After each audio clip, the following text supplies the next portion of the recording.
over to Mr. Coakeley from the National Association of Federal Retirees, Chief Executive Officer.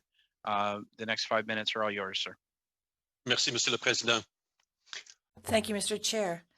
The National Association of Federal Retirees is the largest national advocacy organization representing active and retired members of the Federal Public Service, Canadian Armed Forces, Royal Canadian Mounted Police, and retired federally appointed judges, as well as their partners and survivors. With 176,000 members, including over 60,000 veterans and their families, the association has advocated for improvements to the financial security, health, and well-being of our members for more than 50 years. I'd like to begin by recognizing Veterans Week, the service, dedication, and sacrifice of our military and veterans and their families, including members of the National Association of Federal Retirees. Thank you, committee members, for inviting our association to speak today. My remarks today will be supplemented by a written brief, and our association stands by to participate in other future areas identified for study by this committee. Transition to civilian life can be especially challenging for those who are dealing with illness, injury, or trauma.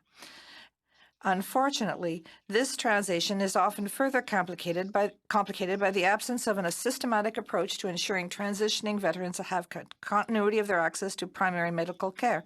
The COVID pandemic has further negatively impacted veterans' ability to access the hands-on medical assessments and reviews needed to support VAC claims, which may have downstream consequences on workload and backlog.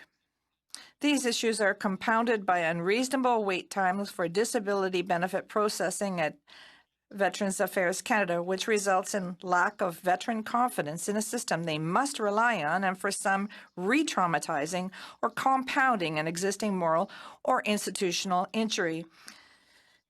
A system focused on rebuilding trust with veterans is critical.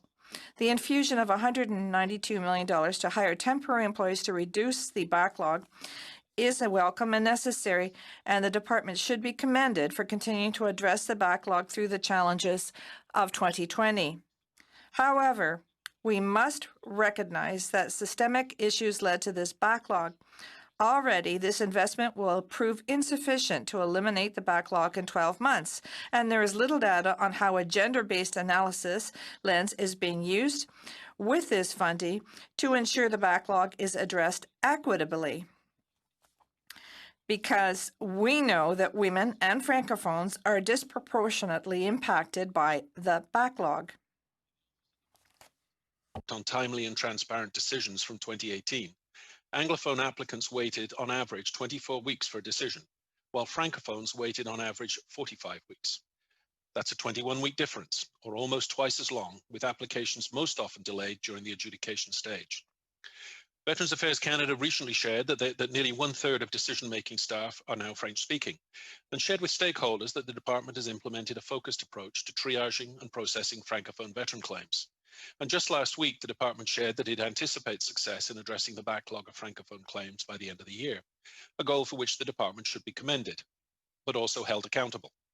Women today comprise over 16% of the military, and there is a goal to have 25% serving by 2026. Women veterans suffer injuries and illnesses and resultant medical releases at higher rates than male veterans, making women the fastest growing segment of Veterans Affairs Canada's clients, a trend that is likely to continue. Wait times are one of the many issues that disproportionately affect women veterans, a group also identified in the Veterans Ombudsman 2018 report as waiting longer to have their claims adjudicated.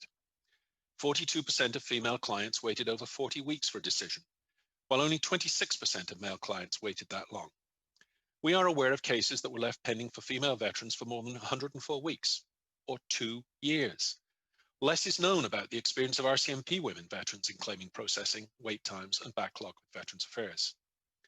VAC should know why the delays are happening in processing women veteran claims, with a targeted plan to fix those issues on an urgent basis. While the department has undertaken a GBA Plus strategy, systemic biases and research gaps need to be closed.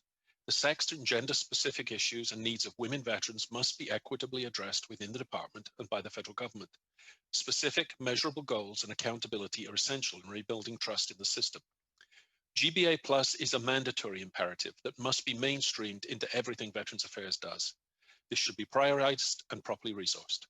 As the Veterans Ombudsman said, and I quote, "It is unfair to make veterans and their families wait unreasonably for compensation to which they are entitled, especially when a favorable decision can also provide access to needed healthcare benefits." Thank you very much. Thank you. And 4 minutes and 59 seconds. Well done, sir. Thank you very much.